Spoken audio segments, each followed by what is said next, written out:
പഠിപ്പിക്കാൻ പോകുന്നത് OSI reference മോഡലിനെ പറ്റിയിട്ടാണ്.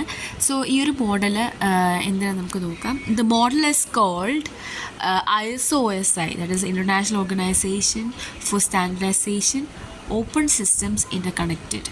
Okay, it's the reference model, and because it deals with connecting open systems. ഇവര് ഡീൽ ചെയ്യുന്നത് കണക്റ്റിംഗ് ഓപ്പൺ സിസ്റ്റംസ് വെച്ചിട്ടാണ്. That's why it's known as open systems interconnection. That is systems that are open for communication with other systems. അതായത് open systems are systems which are, they are open for communication with other systems. So OSI മോഡലിൽ 7 layers ഉണ്ട്, and that is also important as well. So നമുക്കൊന്ന് ഓരോ layer വെച്ച് നോക്കാം. Physical നമുക്ക് principle പഠിക്കാം. Principle behind the 7 layer design. എന്താണ് നമ്മുടെ OSI റെഫറൻസ് മോഡലിൻ്റെ പ്രിൻസിപ്പിൾ എന്ന് പറയുന്നത്? A layer could be created where a different abstraction is needed. So നമുക്കൊരു ലെയർ ക്രിയേറ്റ് ചെയ്യാൻ പറ്റും എപ്പോഴാണ്? നമുക്കൊരു ഡിഫറെൻറ്റ് അബ്സ്ട്രാക്ഷൻ, നമുക്കൊരു ഡിഫറെൻറ്റ് കോൺസെപ്റ്റ് വേണ്ടി ആവശ്യം വരുമ്പോൾ നമുക്കൊരു ലെയർ ക്രിയേറ്റ് ചെയ്യാൻ പറ്റും. Each layer should perform a well-defined function. So a layer should be created when a different abstraction concept is needed, and each layer would perform a well-defined function. The function of each layer should be based on internationally standardized protocols. ഈ ലെയേഴ്സിൻ്റെ ഒക്കെ function എന്ന് പറഞ്ഞു, well defined function വേണമെന്ന് പറഞ്ഞു. അപ്പോൾ അതൊക്കെ internationally standardised പ്രോട്ടോകോൾസിന് based ആയിട്ടുള്ള ഫങ്ഷൻസ് ആയിരിക്കണം ഈ ഒരു ലെയേഴ്സിന് വേണ്ടിയത്. The layer boundaries should be chosen to minimise information flow across the interfaces. അപ്പോൾ ഓരോ ലെയറിൻ്റെ ബൗണ്ടറീസ് എന്ന് പറയുന്നത് നമ്മളെങ്ങനെ ചൂസ് ചെയ്യേണ്ടത്? To minimise the information flow across the interfaces. അതായത് ഇൻഫർമേഷൻ ഇൻ്റർഫേസിൻ്റെ അപ്പുറത്തോട്ട് ഫ്ലോ ചെയ്യാത്തക്ക രീതിയിൽ മിനിമൈസ് ചെയ്തിട്ട് വേണം നമ്മൾ ലെയറിൻ്റെ ബൗണ്ടറി ക്രിയേറ്റ് ചെയ്യാനായിട്ട്. Okay, across the interfaces. So number of layers should be large enough that distinct function need not be thrown together in the same layer out of necessity. അപ്പം ആവശ്യത്തിന് വലിപ്പം ഉണ്ടായിരിക്കണം അതിന് ഡിസ്റ്റിങ് ഫങ്ഷൻസ് ഒക്കെ ചെയ്യാനായിട്ട്. Need not be thrown together in the same layer out of necessity. Small enough that the architecture does not become unmanageable. അതായത് ആവശ്യത്തിന് കുറവായിരിക്കണം. അതായത് അപ്പോഴത്തേക്ക് ആർക്കിടെക്ചർ നമുക്ക് മാനേജ് ചെയ്യാത്തക്ക രീതിയിലാവത്തില്ല. ഓക്കെ, മാനേജ് ചെയ്യാത്തക്ക രീതിയിൽ ലാർജ് ആവാൻ പാടില്ല, പക്ഷേ ഫങ്ഷൻസ് ഒക്കെ ചെയ്യത്തക്ക രീതിയിൽ ആവശ്യത്തിന് ലാർജ് ആയിരിക്കണം OSI മോഡലിനെ വെച്ചിട്ട്. ഇതാണ് നമ്മുടെ OSI മോഡൽ എന്ന് പറയുന്നത്. So here you can see application model, then presentation model, പിന്നെ session layer, transport layer, network layer, data link layer, and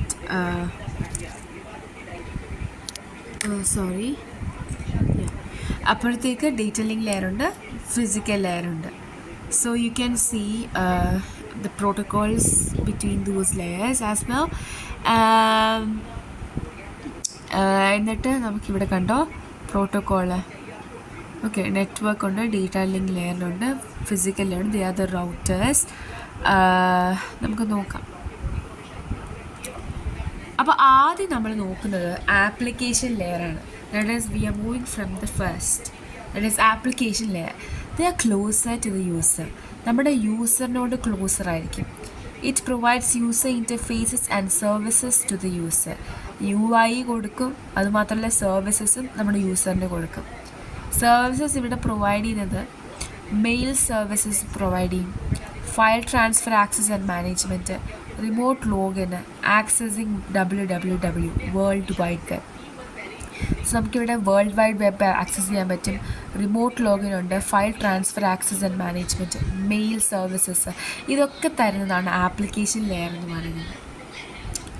അപ്പം ആപ്ലിക്കേഷൻ ലെയർ ഞാൻ പറഞ്ഞു മെയിൽ സർവീസസ് നോക്കാം. This application provides the basis for email forwarding and storage.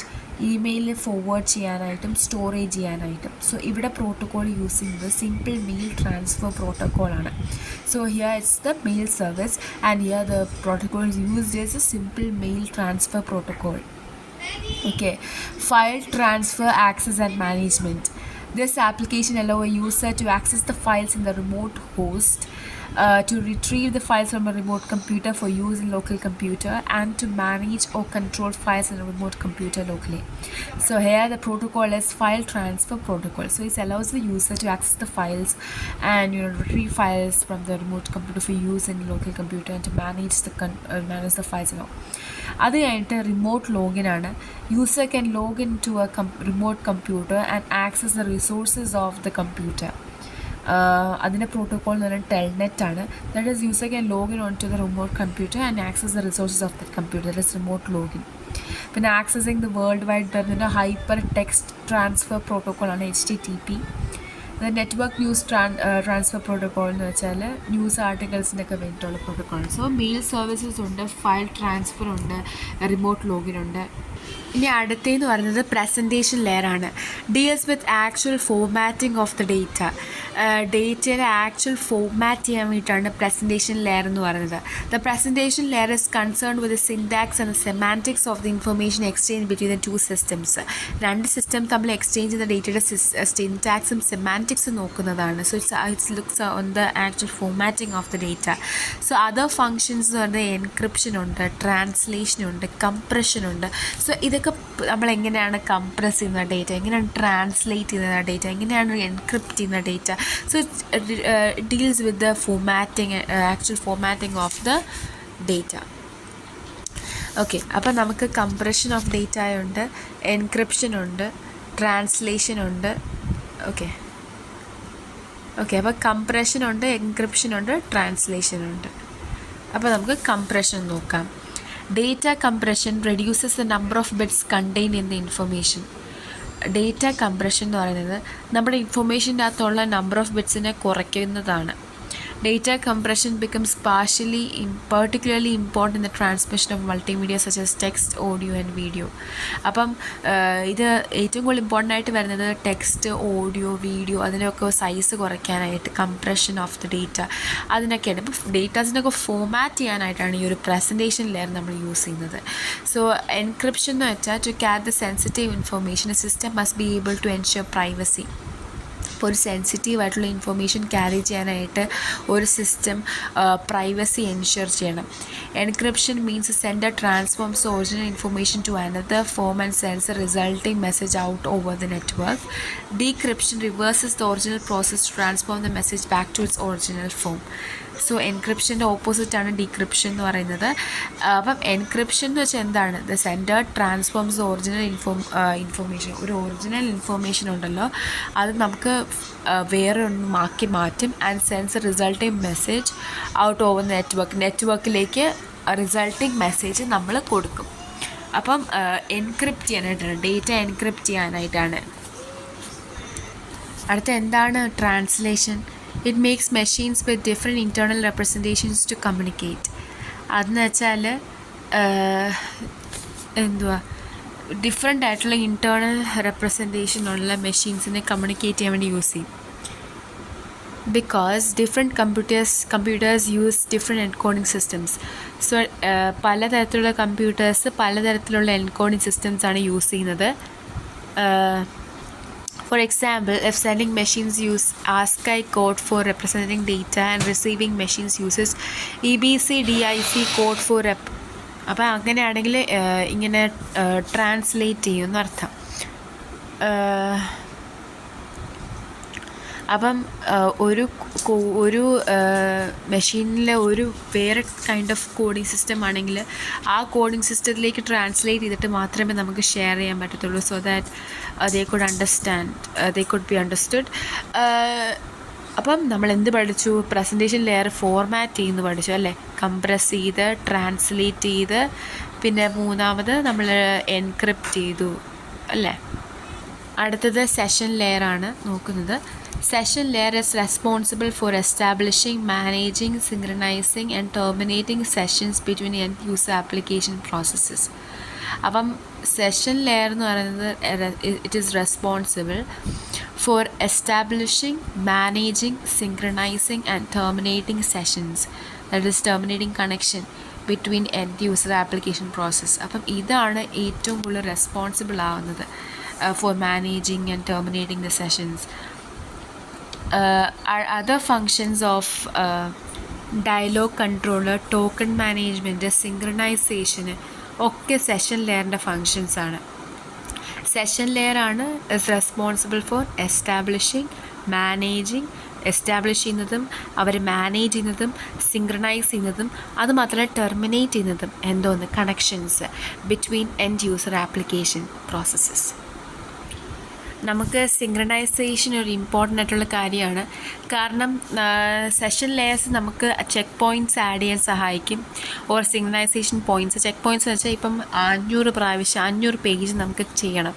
Okay, അപ്പോൾ ഓരോ 100 പേജസിലും നമ്മൾ check points ഇടുകയാണെങ്കിൽ ഇപ്പം 600 പേജ് നമ്മൾ ഇടുകയാണ്. ഓരോ 100 പേജിലും നമ്മൾ ചെക്ക് പോയിൻറ്റ്സ് ഇടുവാണെങ്കിൽ ഇപ്പോൾ 523 പേജിലാണ് നമുക്ക് മിസ്റ്റേക്ക് വരുത്തിയെങ്കിൽ 500 പേജ് വരെ നമുക്ക് ചെക്ക് പോയിൻ്റ് ആയിക്കഴിഞ്ഞു. അപ്പം ബാക്കി 23 മാത്രമേ പോയിട്ടുള്ളൂ. സോ ബാക്കി 100, അപ്പം അത്രയും ഭാഗം നമുക്ക് സേവ്ഡ് ആണ്. അതിന് മുമ്പുള്ള എല്ലാം ചെക്ക് പോയിൻറ്റ്സ് ഇടുകയാണെങ്കിൽ റീസെൻഡ് ചെയ്യേണ്ട വരത്തില്ല എല്ലാം ഒന്നുകൂടെ. Okay, that's all about synchronisation check points. ഇനി അടുത്ത നമ്മൾ ട്രാൻസ്പോർട്ട് ലെയറാണ് നോക്കുന്നത്. അടുത്ത് നോക്കാൻ പോകുന്നത് ട്രാൻസ്പോർട്ട് ലെയറാണ്. ട്രാൻസ്പോർട്ട് ലെയർ എന്ന് പറഞ്ഞൊരു പ്രോസസ് ടു പ്രോസസ് ഡെലിവറിയാണ്. അതിന് റെസ്പോൺസിബിൾ ആയിട്ടുള്ള സാധനമാണ് ഈ ഒരു ട്രാൻസ്പോർട്ട് ലെയർ എന്ന് പറയുന്നത്.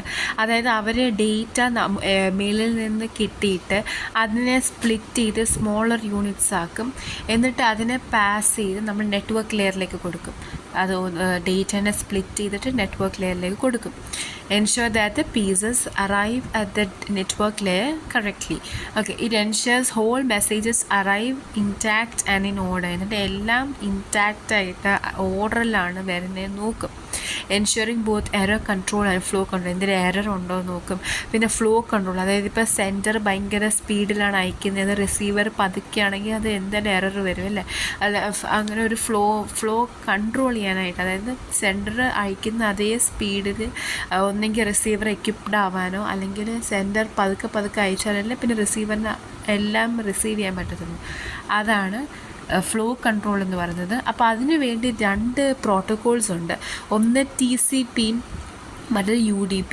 അപ്പം TCP എന്ന് പറഞ്ഞാൽ റിലയബിൾ പ്രോട്ടോക്കോളാണ്. കാരണം എന്താണ്, ഒരു സെൻഡർ ഒരു മെസ്സേജ് അയച്ചു കഴിഞ്ഞാൽ അത് റിസീവറിന് അത് ലഭിക്കുമ്പോൾ അത് തിരിച്ച് അക്നോളജ്മെൻറ്റ് കൊടുക്കും. അതെന്ന് പറഞ്ഞാൽ അപ്പോൾ റിലയബിളാണ്. അതാണ് TCP. UDP എന്ന് പറഞ്ഞാൽ സെൻഡർ അയച്ചുകൊണ്ടേയിരിക്കും, റിസീവറിന് അത് കിട്ടുന്നല്ലോ ഇല്ലയോ എന്നൊന്നും നോക്കത്തില്ല.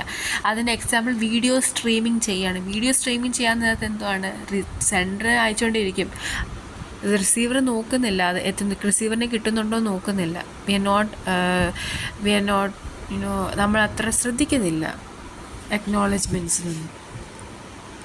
ട്രാൻസ്പോർട്ട് ലെയറിൽ അപ്പോൾ നമ്മൾ സെഗ്മെൻറ്റേഷൻ ചെയ്യുന്നു, എന്നിട്ട് അതിനെ നമ്മൾ നെറ്റ്വർക്ക് ലെയറിൽ കൊടുക്കുന്നു. പിന്നെ എറർ കൺട്രോൾ ചെയ്യുന്നുണ്ട്, flow control. Segmentation and reassembly എന്ന് വെച്ചാൽ message is divide to transmittable segments, ഈ segment containing a sequence number. അപ്പോൾ ഓരോ സെഗ്മെൻറ്റ്സ് ആയിട്ട് ഡിവൈഡ് ചെയ്യും. ആൻഡ് ആ സെഗ്മെൻറ്റ്സിനൊക്കെ ഒരു സീക്വൻസ് നമ്പർ ഉണ്ടായിരിക്കും. These numbers enables transport layer to reassemble the message correctly upon the arriving at the destination and to identify and replace the packets that were lost in transmission. So ഇത് തിരിച്ച് arrive ചെയ്യാൻ നേരത്തെ ഇതൊക്കെ reassemble ചെയ്യാനായിട്ടും അതിന് വേണ്ടിയൊക്കെ use ചെയ്യുന്നതാണ്. Error control at this layers perform process to process rather than across a single link. Process to process ആയിട്ടാണ് പെർഫോം ചെയ്യുന്നത്. And this sending transport layer make sure that the entire message arrive the receiving transport layer without error കാരണം അല്ലാതെ വരണമെന്ന് നോക്കും. Flow control it is responsible for flow control. Flow control എന്ന് വെച്ചാൽ this layers perform end to end rather than, അപ്പം ഇത് ഒരു process to process ആയിട്ടാണ്, സിംഗിൾ ലിങ്ക് ആയിട്ടല്ല. നെറ്റ്വർക്ക് ലെയറാണ് നമ്മൾ നോക്കുന്നത്. നെറ്റ്വർക്ക് ലെയർ എന്ന് പറയുന്നത് host to host delivery of മെസ്സേജാണ്. ആൻഡ് ഇവിടെ സംഭവിക്കുന്നത് വെച്ചാൽ deals with the routing of packets from source to destination. അപ്പോൾ റൗട്ടിങ്ങിന് വേണ്ടി ഡീൽ ചെയ്യുന്നതാണ്. ഇവിടെ ഏറ്റവും പ്രധാനമായിട്ട് നോക്കുന്നത് പ്രോട്ടോകോൾ വൈഡ്ലി യൂസസ് IP. അതായത് ഇവിടെ IP address, that is logical address ഇവിടെ ക്രിയേറ്റ് ആവുന്നുണ്ട്. അതാകുമ്പം നമുക്ക് IP അഡ്രസ്സിൻ്റെ രീതിയിൽ ഇപ്പം ഓരോ ഇതിന് IP അഡ്രസ്സുണ്ട്. സെൻഡേഴ്സ് IP അഡ്രസ്സ് ഉണ്ടായിരിക്കും, റിസീവറിന് IP അഡ്രസ്സ് ഉണ്ടായിരിക്കും. അങ്ങനെയൊക്കെ റൗട്ടിംഗ് ആൻഡ് കൺജഷൻ കൺട്രോൾ അത് മെയിൻ ഫങ്ഷനാലിറ്റി. അപ്പം കൺജഷൻ കൺട്രോളും റൗട്ടിങ്ങുമാണ് ഇവിടുത്തെ മെയിൻ ഫങ്ഷനാലിറ്റീസ് എന്ന് പറയുന്നത്. റൗട്ടിംഗ് എന്താണെന്ന് നോക്കാം. When independent networks or links are connected to create internetworks, the network of networks, or a large network, the connecting device is called routers or switches route or switch the packets to their final destination. One of the functions of the network layer is to provide this mechanism.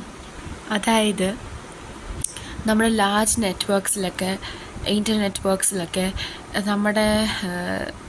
നമ്മുടെ final ഡെസ്റ്റിനേഷനിലേക്ക് നമ്മുടെ packets എല്ലാം എത്താൻ വേണ്ടി നമ്മൾ use ചെയ്യുന്ന routers, switches ഒക്കെ ഉണ്ട്. One of the functions of the network layer to provide this mechanism. ഈ ഒരു റൗട്ടേഴ്സിൻ്റെ മെക്കാനിസം, സ്വിച്ചസ് ഇതൊക്കെ പ്രൊവൈഡ് ചെയ്യാനുള്ളത് ഒരു നെറ്റ്വർക്ക് ലെയറിൻ്റെ ഒരു പ്രോപ്പർട്ടിയാണ്. അടുത്ത കൺജഷൻ. അപ്പം നെറ്റ്വർക്ക് ലെയർ ഓർത്തിരിക്കുക IP address. If too many packets are present in the subnet at the same time they will get in one other's way, forming bottlenecks. The control of such congestion also belongs to the network layer. It makes the physical layer error free to the upper layer network layerനെ നമ്മുടെ physical ലെയറിനെ error free ആക്കും. And അത് നമ്മുടെ physical ലെയറിനെ transform ചെയ്യും. Reliable link. It accomplishes this task by having a sender break up the input data into data frames. അപ്പോൾ ഇവിടെ എന്ന് വെച്ചാൽ sender നമ്മുടെ ഡേറ്റേനെ ഡേറ്റ ഫ്രെയിംസ് ആക്കും and transmit the frames sequentially. If the service is reliable, the receiver confirms correct recipient of each frames. അത് നമുക്ക് ഇപ്പോൾ ശരിയാണെങ്കിൽ നമുക്കതിൻ്റെ അക്നോളജ്മെൻറ്റ് കിട്ടും. ഇപ്പം കമ്മ്യൂണിക്കേഷൻ നടക്കുന്നത് ബിറ്റ്വീൻ അഡ്ജസൻറ്റ് നോട്ട്സ് ആണ്. That's why it's known as node to node communication. അപ്പം ഫ്രെയിമിംഗ് ഉണ്ട്, എറർ കൺട്രോൾ ഉണ്ട്, ഫ്ലോ കൺട്രോൾ ഉണ്ട്, ആക്സസ് കൺട്രോൾ ഉണ്ട്. ഓരോ ഡീറ്റെയിൽ നോക്കാം. ഫ്രെയിമിംഗ് എന്ന് വെച്ചാൽ നമ്മുടെ ഡേറ്റ ലിങ്ക് ലെയർ നമ്മുടെ സ്ട്രീം ഓഫ് ബിറ്റ്സിനെ ഡിവൈഡ് ചെയ്തിട്ട് മാനേബിൾ ഡേറ്റ യൂണിറ്റ്സ് ആക്കി മാറ്റും, കോൾഡ് ഫ്രെയിംസ്. അതായത് data link layer divides stream of bits receive from the network ലെയറിൽ കൂടെ കിട്ടുന്ന സ്ട്രീം ഓഫ് ബിറ്റ്സിനെ നമ്മൾ ഡിവൈഡ് ചെയ്ത് ഫ്രെയിംസ് ആക്കി മാറ്റും. And if the rate at which data are absorbed by the receiver is less than the rate at which data is produced by sender, അപ്പോൾ അവിടെ എന്ത് സംഭവിക്കും? ഫ്ലോ കൺട്രോൾ വേണം. Okay, to avoid the overwhelming of the receiver. Error control എന്ന് വെച്ചാൽ the data link layer adds reliability to the physical layer by adding mechanism to detect and transmit damage or lost frames. എന്തെങ്കിലും lost frames ഉണ്ടെങ്കിൽ അതിനെ നോക്കാന്ന് പറയുന്നത് ഈ error കൺട്രോളിൻ്റെ ഒരു മെക്കാനിസമാണ്. So it's also uses mechanism to recognize the duplicate frames ഉണ്ടോ, ലോസ്റ്റ് അല്ലെങ്കിൽ ഡാമേജ്ഡ് ഫ്രെയിംസ് ഉണ്ടോ, ഇതൊക്കെ നോക്കുന്ന പരിപാടിയാണ് ഡേറ്റ ലിങ്ക് ലെയറിനത്. ഇതുപോലെ നമ്മൾ നെറ്റ്വർക്ക് ലെയറിൽ പഠിച്ചിട്ടുണ്ട്. Access control, when two or more devices are connected to the same link, data link layer protocols are necessary to determine which device has control over the link at a given time. ഏതൊരു സമയത്തും ഏത് ഡിവൈസിനാണ് control ഉള്ളത് എന്നൊക്കെ നമുക്ക് നോക്കാനാണ് access control നമ്മൾ use ചെയ്യുന്നത്. അപ്പോൾ ഡേറ്റ ലിങ്ക് ലെയറിന് 2 ലെയേഴ്സ് ഉണ്ട്. ലോജിക് ലിങ്ക് കൺട്രോൾ എന്ന് പറഞ്ഞ ഇതുണ്ട്, മീഡിയം ആക്സസ് കൺട്രോളും. അപ്പം LLC എന്ന് വെച്ചാൽ defines how data is transferred over the കേബിളിൽ എങ്ങനെയാണ് ഡേറ്റ ട്രാൻസ്ഫർ അയക്കുന്നത്, ലോജിക് ലിങ്ക് കൺട്രോൾ.